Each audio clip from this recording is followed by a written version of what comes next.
Hello viewers, আপনারা দেখতে পারতেছেন পাইপলাইন টানানো হচ্ছে। এই লাইনটি মূলত পাঁচিল থেকে একটু উত্তরে সৈয়দপুর নদীর থেকে পাইপলাইন দেওয়া হচ্ছে রাস্তার জন্য। এই রাস্তাটি মূলত শরীফ মোড় থেকে ইনায়েতপুর মণ্ডলপাড়া মোড় পর্যন্ত রাস্তা হবে।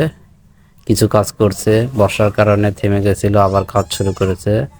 রাস্তা মূলত 8 কিলোমিটার রাস্তা, মোনাকাশা শরীফ মোড় থেকে ইনায়েতপুর মণ্ডলপাড়া পর্যন্ত। আপনারা দেখতে পাচ্ছেন পাইপলাইনগুলো টানানো হচ্ছে। এই পাইপলাইনটি প্রায় আর 2-3 দিন, আমি কথা বললাম 2-3 দিনের মধ্যেই তারা চালু করবে। রাস্তাটা হইলে মোটামুটি এলাকার মানুষ অনেক শান্তি পাবে, কারণ অসুস্থ হইলে হাসপাতালে ইনায়েতপুরে যাইতে পারতেছে না, অনেক দূরে যাইতে হয়। এই যে দেখতে পারতেছেন নদীর ধারে 2টা মেশিন আনা হয়েছে। এই মেশিন থেকে মূলত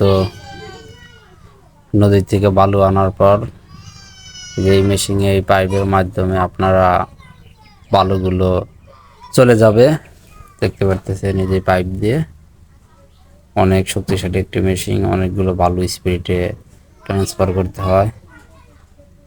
যে আমরা সামনের দিকে যাচ্ছি, একটু সামনের দিকে গেলে যে আমরা আরেকটা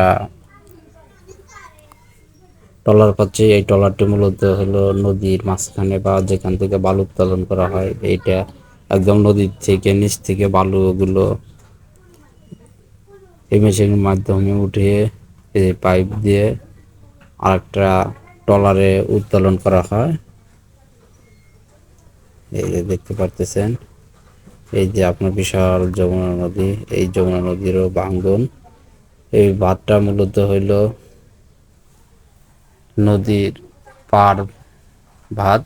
সিরাজগঞ্জের যে পানি উন্নয়ন বিভাগের অধীনে বন্যা নিয়ন্ত্রণ বাঁধ BRI এর কিলোমিটার 197 থেকে 205 কিলোমিটার, সাদাতপুর উপজেলা মোনাকাশা ঘাট হতে ইনায়েতপুর মণ্ডলপাড়া পর্যন্ত 8 কিলোমিটার বাঁধ পুনর্নির্মাণ চলমান কাজে নিয়োজিত।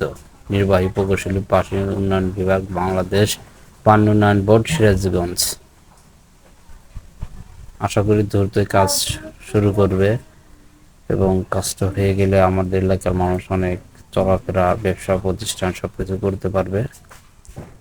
এই যে দেখতে পারতেছেন আবার যমুনা নদীরও ভাঙ্গন। এটাও 2-3 দিনের মধ্যে দেখে বস্তাগুলো আবার ফালাবে। বস্তাগুলো ফালাইলে ইনশাল্লাহ ভাঙ্গনটা রোধ পাবো। যে আমরা দেখতে পাইতেছি এই সোজাই বেকারি স্কুলটাও রোধ করা যাবে যদি এখনো বস্তা ফালানো হয়। আর আমার এই এলাকার ভিডিওগুলো করে থাকি, সবাই লাইক কমেন্ট শেয়ার করবেন, সবাইকে দেখার সুযোগ করে দিবেন। আপনাদের শেয়ারের কারণে